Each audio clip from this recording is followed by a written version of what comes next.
चुकी है रणभेरी, मच गया है शोर, लेकिन रक्सौल नगर परिषद की जनता इस बार जाएगी किशोर।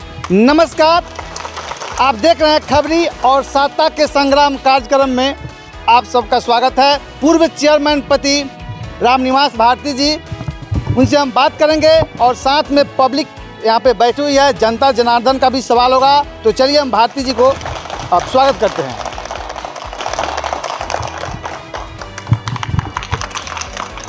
सबसे पहले तो साता का संग्राम कार्यक्रम में आपका स्वागत है। आपका भी स्वागत है। तो आपको इस बार जनता क्यों चुने, सभापति आपको क्यों बनाए?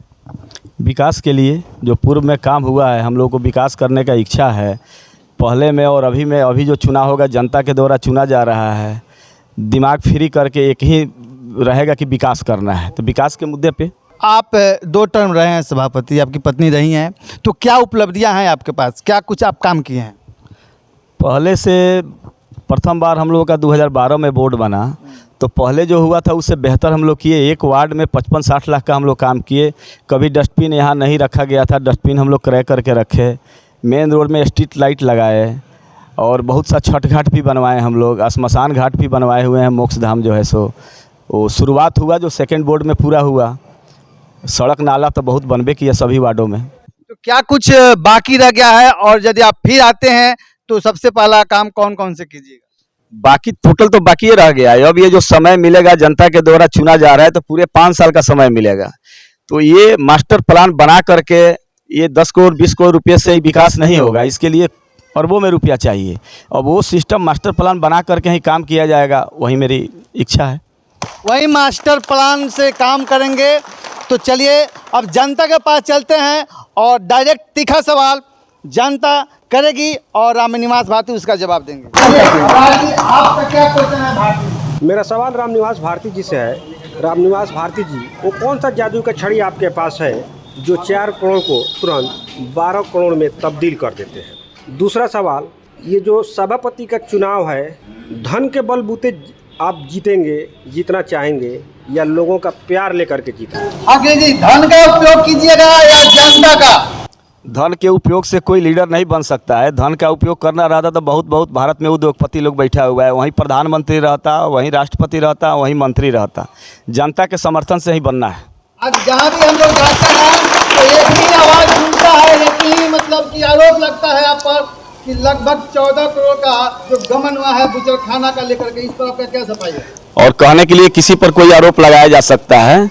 14 करोड़ का गबन हुआ कहाँ? वो तो जिला कोषागार से जिसका जमीन है, जमीन मालिक के खाता में बैंक में पैसा गया हुआ है। पैसा तो कोई हम नहीं ले लिए हैं, और टोटल जो है कानूनी प्रक्रिया पूरा करके लिए जमीन का क्रय किया गया है। दूसरा बात है कि ये मीट मछली खुदरा में कहीं रोड पे काटना, मंदिर के पास, स्कूल के पास, मस्जिद के पास, ये सरकार का ही आदेश है कि इसको खुदरा खुला जगह पर नहीं काटना है। तो हम लोग उसको व्यवस्था किए। जो जमीन का वैल्यू है, रजिस्ट्रार का पावर है, निबंधन पदाधिकारी का, वो उसका दर निर्धारित किया कि इस दर पे इसको क्रय किया जाएगा। उस हिसाब से जो सरकार का स्टाम्प शुल्क है वो हम लोगों ने जमा, नगर परिषद ने जमा करके उसको क्रय किया। एक जगह बिकने पे उसमें 120 दुकान उसमें बन रहा था। उससे नगर परिषद को प्रति साल 50 लाख रुपया का आय भी है। 50 लाख रुपया के आय के मतलब उससे नगर परिषद का विकास भी होगा। ये स्थानीय स्तर के नेताओं के मतलब कि वो साजिश में ये हुआ है। उसमें कहीं कोई दोष सिद्ध होने वाला भी नहीं है। मामला न्यायालय में है, दूध का दूध पानी का पानी हो जाएगा। सबसे बड़ी बात यह है कि आप देख सकते हैं कड़ाके की धूप है, लगभग 11:30-12 बजने वाले हैं, और जनता गिरी जी से अपार प्यार मोहब्बत करती है। इसलिए इस धूप में, कड़ाके की धूप में भी जनता खड़ी है। तो चलिए, इनका सवाल है, इनका आपका सवाल है। चलिए इधर भाई साहब का सवाल है, क्या सवाल करना चाहेंगे आप? मेरा सवाल ये है कि रक्सौल में बारिश के समय में जल जमाव एक मुख्य समस्या है। तो अगर आप यहाँ का चेयरमैन बनते हैं तो उसके लिए आप क्या उपाय करें? क्या कीजिएगा जी?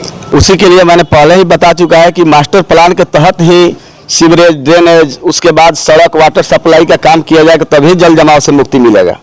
यही किया जाएगा। चलिए वहाँ मंच पर चलते हैं और वहाँ जाने के बाद फिर हम सवाल करेंगे। जो मछली बाजार रोड पर लगाया जाता है, मार्केट तो है मछली बाजार का, लेकिन वहाँ मार्केट में नहीं लगाया जाता है, आके रोड पर लगाया जाता है, तो आप आते हैं तो क्या कीजिएगा उसमें? तो वही ना, उसके लिए अभी व्यवस्था है नहीं, उसी के लिए वो व्यवस्था किया गया है। वहाँ पे मुर्गा के लिए, मछली के लिए और ये मटन के लिए, तीनों का व्यवस्था वहाँ पे है। तीनों का दुकान 120 को दुकान हम लोग उन लोगों का सर्वे करके लिस्ट लेकर के 120 दुकान का तैयारी किया गया, टोटल वहीं से बिक्री होगा।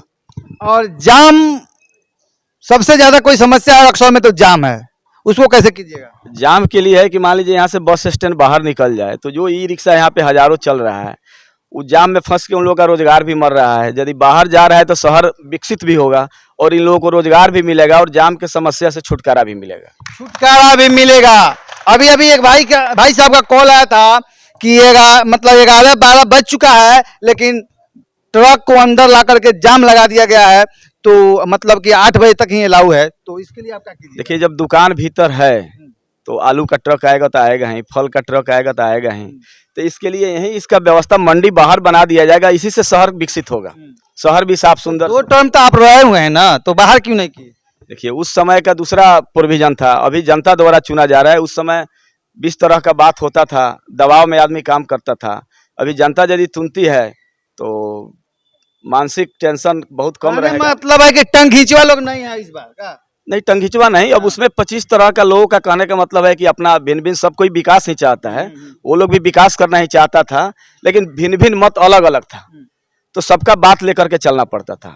अभी तो जनता यदि चुनती है तो अपना लगेगा कि नहीं ये काम अच्छा है तो उसको आदमी करेगा। चलिए फिर चलते हैं जनता जनार्दन के पास, जो इसकी देख सकते हैं कड़ाके की धूप में बैठे हुए हैं। चलिए उनसे बात करते हैं। क्या सवाल है आपका? देखिए, मेरा सवाल ये है, अभी आपने घोटाला की बात की, घोटाला को भ्रष्टाचार भारत क्या इसका भी मानता है कि जहाँ विकास होता है वहाँ भ्रष्टाचार होता है। हम आम जनताओं को भ्रष्टाचार से मतलब नहीं है, हम लोग को विकास से मतलब है। तो हम सभापति महोदय से पूछना चाहते हैं कि मडिया टोला से एक भगवा ब्रह्म बाबा का मंदिर है, वहाँ पर छठ पूजा होता है और वहाँ जाने के लिए रास्ता नहीं है, औरतों को जाने में काफ़ी कठिनाई होती है, उसके लिए वो क्या करें? जी, क्या कीजिएगा? देखिए, 2 साल पहले राज्य वित्त आयोग द्वारा हम लोग 54 करोड़ रुपया का प्रशासनिक स्वीकृति दिलवाए हुए हैं, जिसमें 444 योजना है।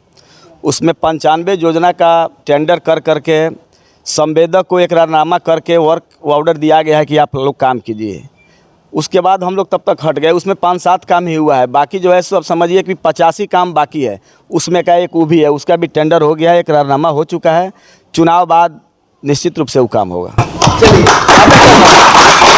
सवाल है, जो सब्जी मंडी है या मार्केट है, उसका बढ़ाव नहीं है, वो सिंपल कर छोटा हो, वो आज से नहीं 20 साल से छोटा ही, 20 साल से हम लोग देख रहे हैं छोटा ही है, उसमें कोई बदलाव नहीं है। उसके लिए क्या? उसके लिए तो बोल चुका है कि मंडी बाहर, हाँ, मंडी बाहर ले जा करके उसका व्यवस्था किया जाएगा, जिससे शहर विकसित भी होगा, साफ सफाई का भी व्यवस्था रहेगा और लोगों को रोजगार भी मिलेगा उससे। मेरा नाम नवीन कुमार श्रीवास्तव है, मेरा वार्ड नंबर 1 में घर है।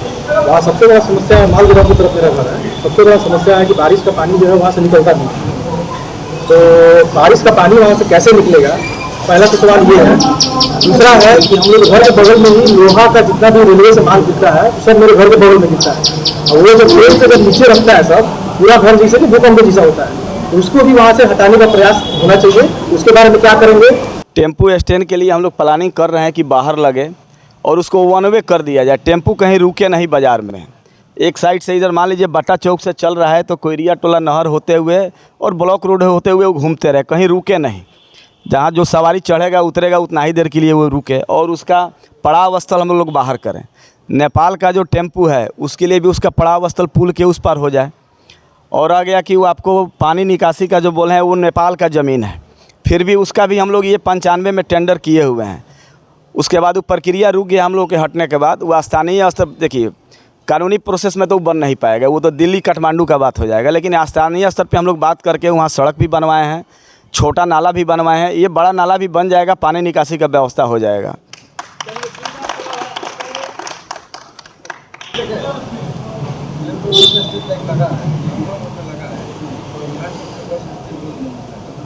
कोरियाल चौक में 18 नंबर वार्ड में एक स्ट्रीट लाइट लगा था, लेकिन उसे भी खोल कर रख दिया गया वहाँ के पार्षद से भी हम बात किए थे तो बोले कि चुनाव के पहले हम लगा देंगे, लेकिन अभी तक लगा नहीं है। और भाई साहब का वही मतलब सवाल है। देखिए अब वो तो 1-1.5 साल से दिखाई नहीं दे रहा है, हम लोग 1-1.5 साल से है नहीं, अब विश्वास प्रक्रिया में हम लोग हट गए। अभी तो चुनाव का भी यही चल रहा है, तो कहाँ गया ये हमको पता नहीं है। हम जब तक थे वहाँ लाइट था। चलिए अब वहाँ पे चलते हैं और वहाँ जा करके फिर किसी से बात करते हैं। चलिए, आपने बहुत अच्छा जवाब दिए जनता का और मेरा भी। तो आप जनता से अपील क्या करना चाहेंगे? पूरे रक्सौल नगर परिषद के जनता से यही अपील करेंगे कि मेरी पत्नी उषा देवी का चुनाव चिन्ह मोटरसाइकिल छाप ईवीएम मशीन के क्रम संख्या 2 पर है। भारी से भारी बहुमत से विजयी बनाइए और उसी हिसाब से हमसे आप लोग पूरे मतलब कि हक से काम लीजिए विकास का। चलिए, और एक और आपसे आग्रह है कि सवाल है कि जैसे आज आप डोर टू डोर घूम रहे हैं, जीतने के बाद भी दिखिएगा ना? एकदम, यही घर द्वार है तो कहाँ जाएंगे, दिखबे करेंगे। तो चलिए, ये थे रामनिवास भारती जी, उषा देवी के पति, सभापति के पति। काफी इन्होंने अच्छे अपना सवाल का जवाब दिया आप लोगों का, लेकिन इसके लिए बहुत बहुत धन्यवाद। हम चाहेंगे एक बार और ताली बजाकर इनकी स्वागत की जाए।